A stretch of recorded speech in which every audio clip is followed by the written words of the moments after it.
Hello, my name is Jeff Shield, and once again I'm recording another video on how to use the Java debugger inside of the DrJava Integrated Development Environment, or IDE, that is commonly used in the AP Computer Science classes. My colleagues and I have created this demonstration and these sample pieces of code to help you, and hopefully you'll find it informative. You'll find our code out in this public GitHub repository.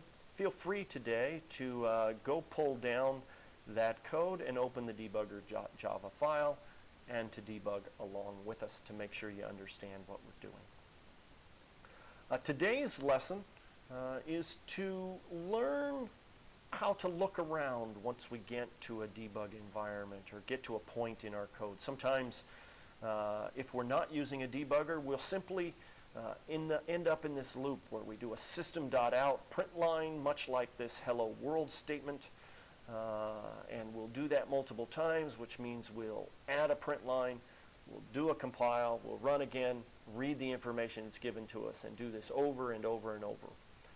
So wouldn't it be more helpful if instead you could stop, that's use a breakpoint as is described by our other videos, and then look around to see what settings are. For example, in this particular piece of code, inside this inner loop, as we call off to concatenate and print multiple times, printing items, it might be nice to know what our various I values are, what our str, or stir as I'll call it, or our test strings are. So let's figure out if there's a way better than print line, and let me show you how to do that with the debugger.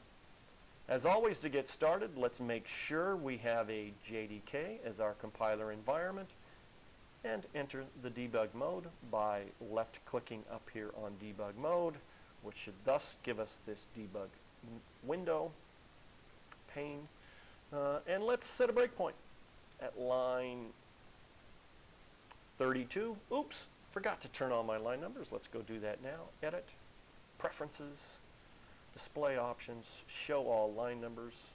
Okay, there we go. There's line 32, and let's run to our breakpoint.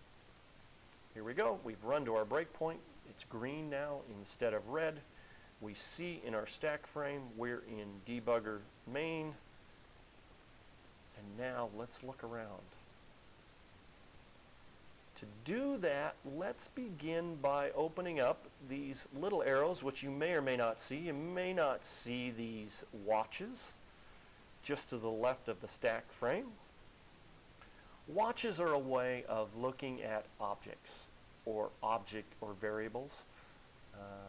And so we can, inside of this watch, select a value like I. Let's say we want to look at I, stir, and test.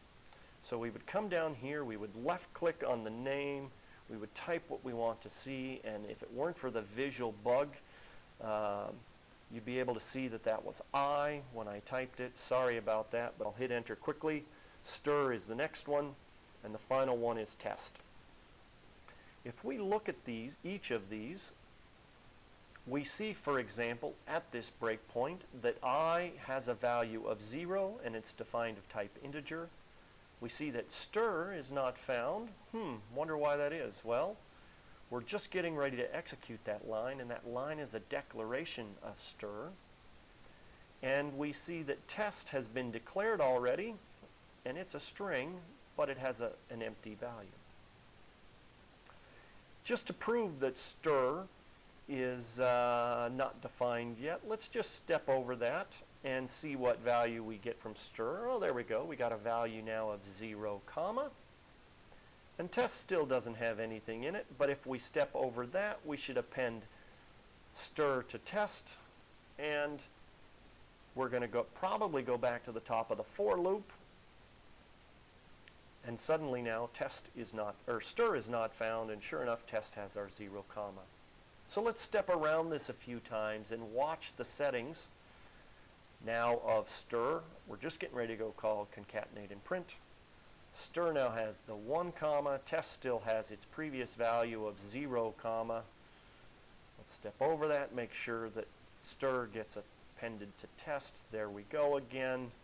Stir is now undefined. Let's step a few more times. Watch the stir have values now of 2 comma. Watch that get appended to test and continue on through. So this is a way to watch the values associated with our program, the values of objects or variables. Now let's do something a little bit different. Let's go back to our breakpoint. We'll run to our breakpoint. Now let's step into this routine. If we step into this routine, we find out that I has a value of 4, but stir and test are not found because they're in the context of this previous routine, but we're now in concatenate and print. So, all right, what might we want to see in concatenate and print? Well, if we step over, this myString value would be interesting. So we simply type in myString just as we've done before. Not found yet, but when we step over, we'll see that myString starts by having a 4. Converted the index I into that string value of 4. If we step over, we watch myString get the comma as expected as we walk through that. And we can then resume and come back to our breakpoint up here in the main routine. We now see that myString is not found. We now have returned the previous 4 comma string and appended that to test, and we're getting ready to recreate or rewalk our way through this again. So let's step in one more time. We see that myString is still not found along with test and string. Let's step into that. myString now has 5. Step into, now it looks like we're going to add a comma to myString, and we'll return myString this time. Instead of resuming, we'll just step. myString's no longer found. Stir hasn't been defined yet, but if we step one more time, stir has our return value as it comes back from concatenate and print. So myString became stir, and we'll append. One more time. All right, so what have we learned? We've learned now that our fine-tuned stepping along with watches basically prevent us from having to go through this traditional developers of printing variables and environments in our code and allows us to look around and see where we might have problems. So that's today's lesson, using watches. Run to your breakpoints. Make sure you bring this watch pane out and set the values as you need to. And you can always, one final quick lesson, if you right-click on it, you can remove the watch at any given time or change the value associated with it simply by clicking on it and editing it. So there are lots of ways, lots of things you can do with watches, but it is now the next piece of information that allows you to do more effective debugging. So give that a try, either on your program or on our Debugger.java program. Try using watches with your breakpoints to look at various variables inside of your programs. Happy debugging!